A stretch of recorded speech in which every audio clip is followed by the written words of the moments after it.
Pelangi indah karena warna yang berbeda-beda.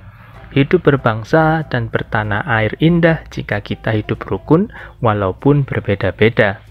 Mari simak teks bacaan berikut ini. Perbedaan yang menguatkan. Kampung Cempaka adalah sebuah kampung transmigran. Warganya berasal dari berbagai daerah padat di Pulau Jawa.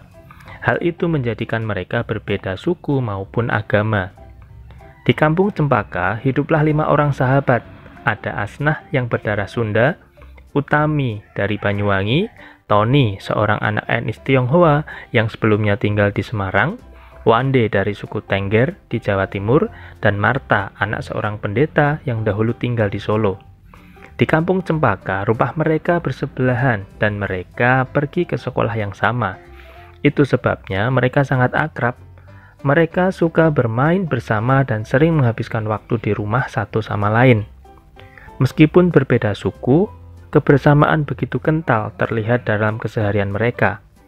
Bersama anak-anak lain di kampung Cempaka, mereka setiap akhir minggu berkumpul di balai utama kampung. Biasanya, selain berolahraga bersama, mereka juga kerap berkeliling ke rumah warga, membantu melakukan apa saja yang dibutuhkan warga. Kadang-kadang mereka membantu warga lanjut usia, sekadar membereskan rumah atau menyiapkan makanan. Sesekali mereka juga membantu orang tua yang sedang bekerja bakti membersihkan lingkungan. Dari Tony, mereka belajar menari barongsai. Lalu mereka ajarkan tarian itu kepada anak-anak sekampung. Sementara itu, setiap tiba saat panen, Wande dan keluarganya akan sibuk memimpin warga membuat tumpeng gede, yaitu nasi khas dari daerah Tengger yang dibuat untuk mensyukuri berkah Tuhan dalam wujud panen raya. Sikap toleransi yang ditunjukkan kelima sahabat itu memang sekedar berupa hal-hal kecil. Hal kecil dalam keseharian itulah yang mencerminkan kehidupan Bhinneka Tunggal Ika di kampung Cempaka yang kaya akan perbedaan.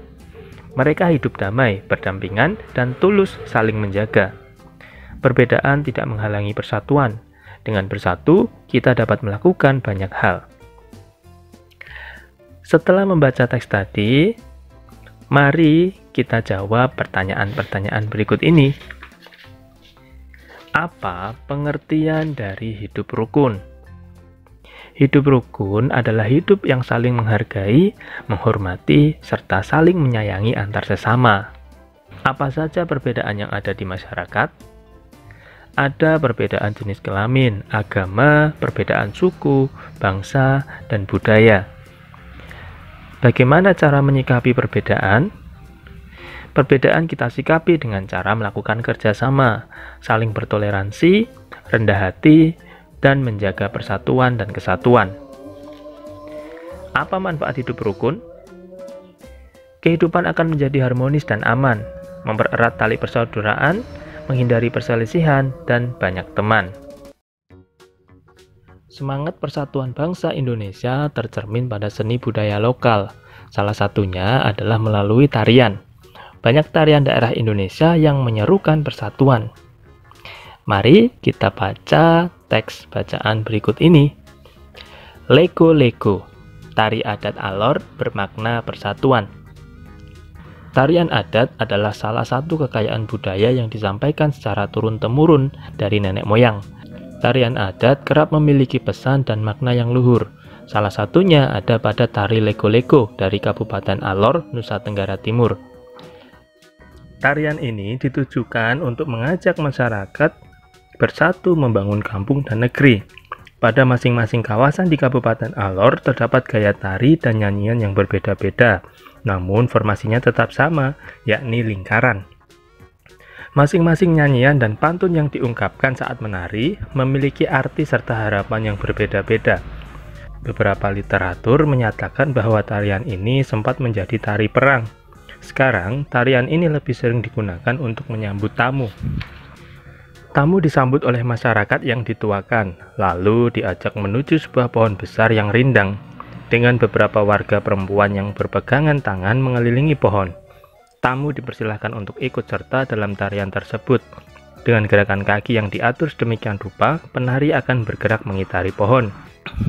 Pada saat yang sama, sirih pinang dan minuman sopi ditawarkan. Gerakan kaki dan nyanyian di masing-masing daerah bisa saja berbeda, namun bentuk formasi lingkaran dan komponen tradisional lainnya tetap sama. Di dalam lingkaran, ada 3 lelaki yang memiliki tugas berbeda. Ada pemukul gong yang nadanya akan digunakan untuk menghitung langkah penari. Kemudian ada seorang lelaki yang bernyanyi sekaligus mengucapkan pantun. Dan seorang lagi bertugas membagikan sirih pinang serta minuman sopi. Selain menjadi identitas setiap suku, tarian ini menjadi salah satu identitas pemersatu masyarakat Alor yang punya mimpi agar masyarakat dan pendatang terus bersatu membangun kampung serta negeri. Seorang penari harus memperhatikan perpindahan, pergerakan, dan pergeseran posisi saat menari.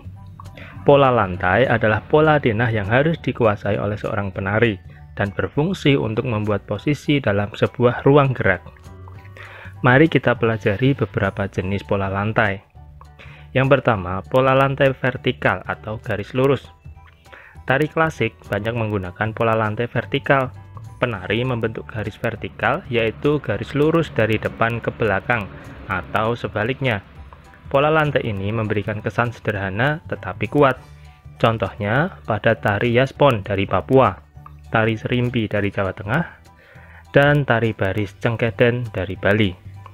Yang kedua, pola lantai diagonal. Penari berbaris membentuk garis menyudut ke kanan atau ke kiri. Contohnya pada tari Gending Sriwijaya dari Sumatera Selatan. Pola yang ketiga adalah pola lantai lingkaran. Penari membentuk garis lingkaran. Tari rakyat dan tari tradisional banyak menggunakan pola ini.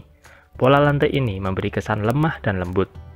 Contohnya pada tari Mak Badong dari Toraja, Sulawesi Selatan, dan tari Randai dari Sumatera Barat. Kerjasama yang baik harus dimiliki oleh seorang penari agar menghasilkan tarian yang indah. Perbedaan yang dimiliki oleh para penari tidak boleh menghalangi semangat persatuan dalam menghasilkan tarian yang indah. Demikianlah kegiatan pembelajaran untuk hari ini. Semoga bermanfaat. Sampai jumpa pada video pembelajaran selanjutnya. Wassalamualaikum warahmatullahi wabarakatuh.